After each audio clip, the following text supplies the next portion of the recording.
Biboy, I'm afraid. He's only working on a spare, but that's just 8 pins. He's left for 2 in the 8 sleeper.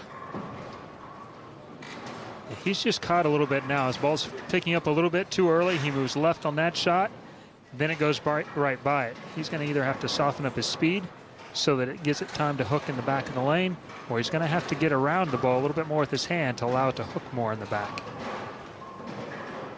With this single lane format, those decisions, Chris, you get one shot at it, and if it's the wrong decision, you're out. But absolutely, it's very quick, and one of the unique things about going on one lane, oil transition always happens, but with only one lane going on, it happens twice as fast. Yeah, good point to make there.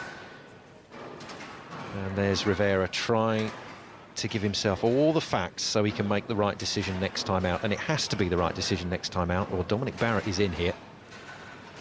Well, he's very much under pressure now. He's had 2 spares, and Dominic's hit 4 strikes in a row, so it's all back to very close. In fact, Dominic's just taken the lead.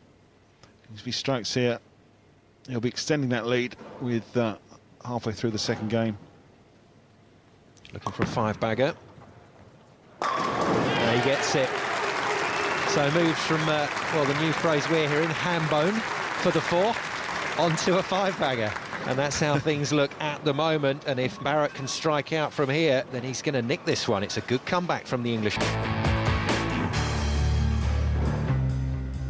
Huge ball here for Rivera. What decision is he going to make?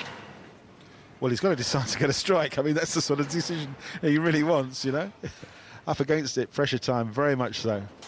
Simon, we weren't going to talk about Hambone, but while Chris is in the box, Chris, a quick comment? No, he's got his strike.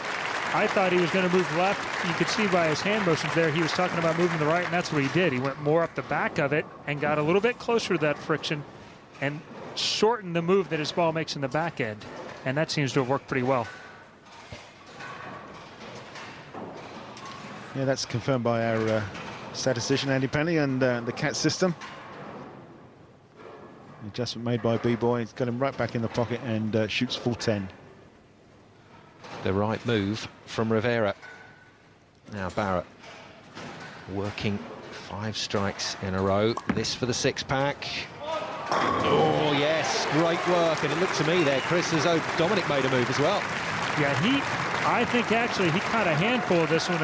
It translated into a little bit softer ball speed. He was pretty fortunate there that that one didn't cut through and leave a 9-pin. On the twister pins from last year, I think it definitely would have been one.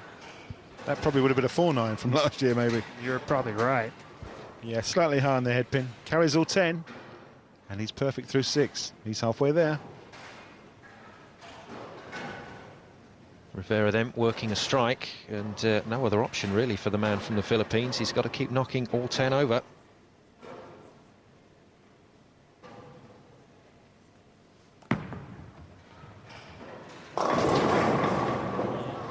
It's not happened. He tried to stay with the plan, but it's not there for Biboy Rivera at the moment.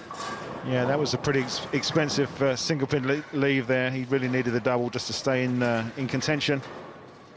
Only just made the headpin, just sailed by on the possibly on the oil that's moved down there. Bit of transition. Any comment, Chris? Yeah, I'm a little surprised at that. He is rolling it more, but that one didn't pick up in the front of the lane. So once it got down lane, it made that shorter move, but he was too far away from the headpin. Well, the spare's good, but it's not good enough, I'm afraid. Not at this stage of the match. Now we've got a rule in the commentary box here at the World 10-Pin Masters. Nobody mentions the M word, the maximum, until we've had 7 strikes in a row. So let's just bide our time as Dominic Barrett lines himself up.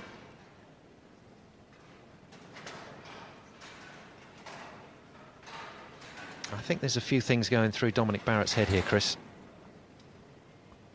Well, potentially there's a lot of things he could be thinking about, but the most important for him right now is staying in rhythm and staying in the moment, throwing one more good one. Yeah, the crowd are getting interested. It's official. We can start talking about the maximum 300 game here. Well, you heard it first from Simon Golding. Always good to have someone to blame, eh, Cass, if it doesn't quite go the way we're planning. But look at that. That's the maximum scores they could get at the moment. And as you can see, Barrett has turned this one on its head. I was going to say, Cass, I wasn't going to be the first one to spit it out there. I don't know. Absolutely, yeah. But as Simon said, yeah, we need someone to blame it on. So, but hopefully he's going to go all the way. I mean, that would be a great finish to this match, wouldn't it? Great for TV. Now this is a man under pressure.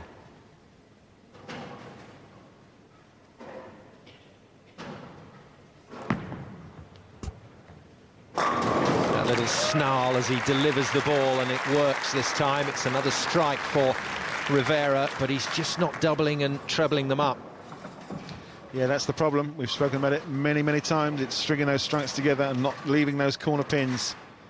It's the carry contest we've mentioned. And that's a nice strike from Biboy. 7 strikes in a row for Dominic Barrett. Looking for 8. And that really will get the crowd absolutely locked into this match. There was a few murmurs last time the ball went down, but you listen, just before this hits the pocket, the crowd will react.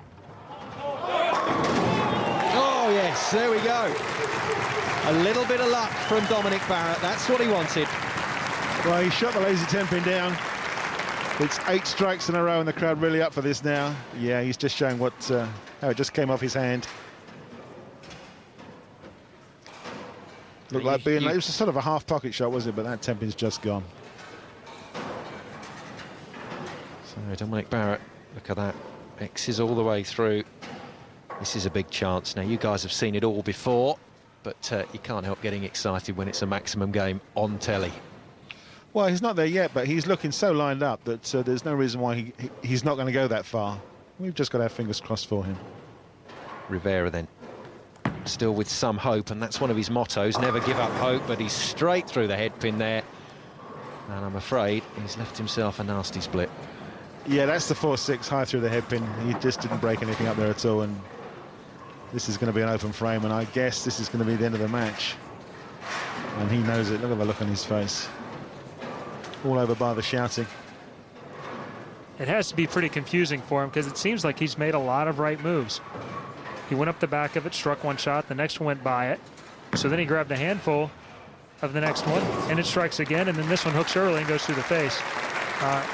Typically when something like that happens, your ball reaction is just a little bit too early in the front of the lane, and you get that half 10, 4-pin, 2-pin, 4-pin, or big 4 2-pin is what he's had here lately.